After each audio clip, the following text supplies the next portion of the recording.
Hey everybody, welcome back to another episode of These Old Guns. My name is Rick and I'm still a gun nut.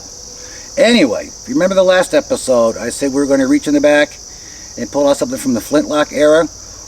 Well, I reached in the back, and in the corner, in the dark, in the way back, I found a really fun flintlock that we're going to shoot today. So, to introduce you to my little friend, the deck sweeper, we're all pirates now. The coach gun, the equalizer. We got a blunderbuss. But what's more fun than one blunderbuss? How about two of them? I had a flintlock blunderbuss and a caplock blunderbuss. Now this one, just said it's flint, Spanish.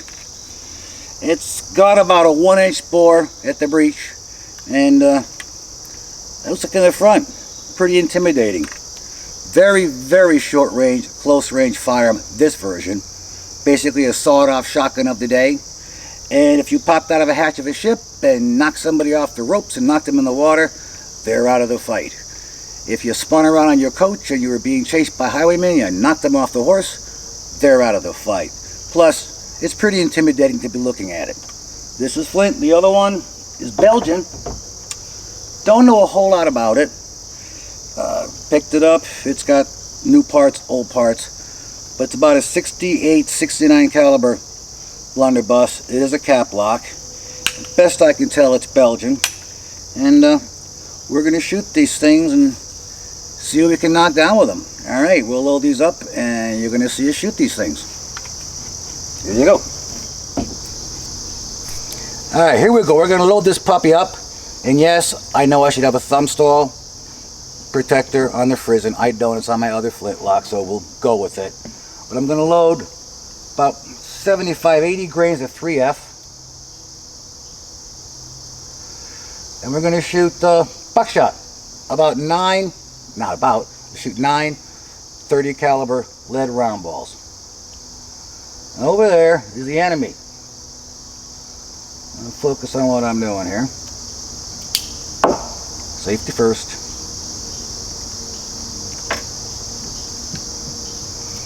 What they would have used, whatever you had for wadding. Gotta put a wad down there.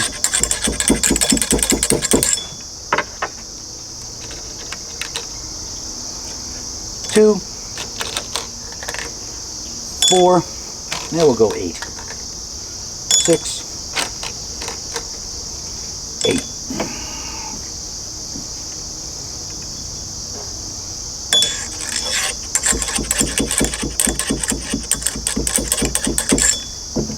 Alright, let me grab my ears.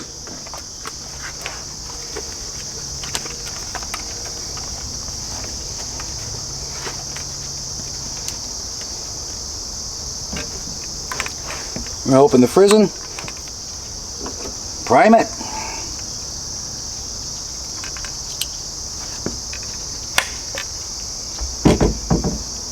Get this stuff out of the way.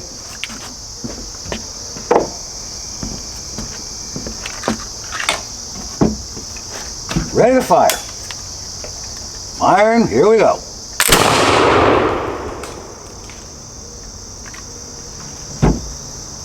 We broke one tile, and that was 8 rounds of 30 caliber ball.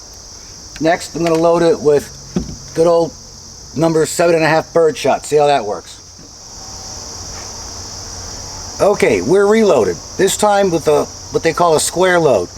Equal volume of black powder and equal volume of birdshot. 7.5 birdshot, so it's 80 grains of triple F, and the volumetric equivalent in birdshot, a wad, the shot, and a wad.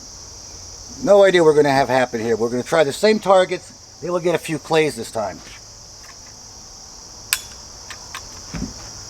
Fire at the enemy.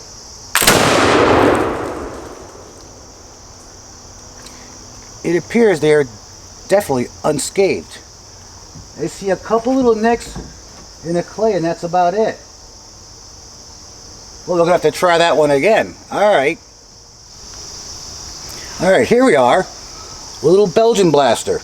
Not going to bore you with how to load it. It's a muzzle loader. Same thing as I loaded the other one. This one is a percussion lock, and I've got 6 32 caliber lead balls in here.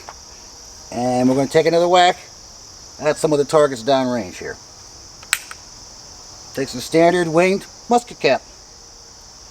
It's pretty loud too. Here we go.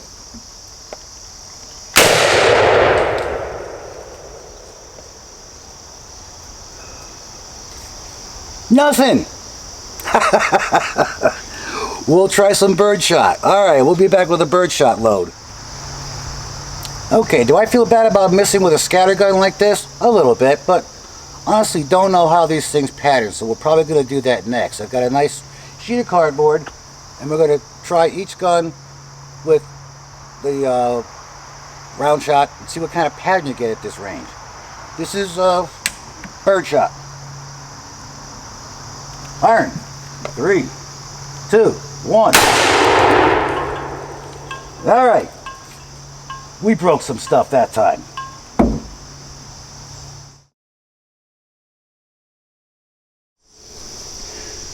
Alright, you look at it in the picture, you'll see on the tiles and a couple little holes in the clay pigeons that the birdshot did hit it, but not with enough velocity or enough impact to break it. Now, when I said before, I don't really know how these guns are patterned because I don't shoot them a whole lot. They're just kind of a odd thing and a fun thing to have. So I'm going to go and pattern this gun.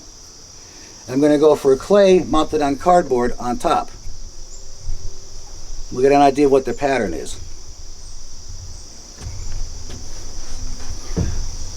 First, what I'm going to use is go back to the Belgian gun. You're not in the picture, but the Belgian Blunderbuss with 6 rounds of 30 caliber buckshot, 32 caliber buckshot. Here we go. One thing I'll say about this, sure is loud.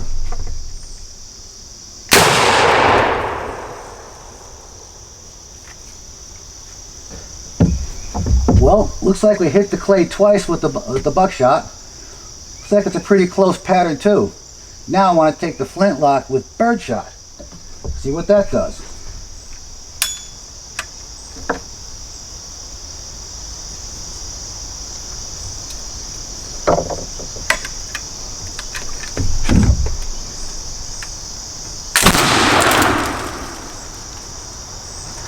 I think all we do is make a whole lot of smoke. Alright, I'll go down there and see what's going on. So you can stay right there. Let me take a walk down there. We're clear.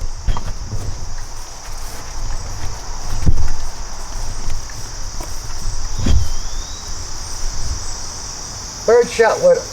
My gosh, the birdshot is from here to here with birdshot. Little tiny holes. A couple of nicks on the clay. The 30 caliber rounds we got here, an impact here, here, and here. Looks like a good part of the pattern held up real tight right here. It was a very close pattern of the 6 brown balls we shot, so they're interesting, but definitely not the go-to gun.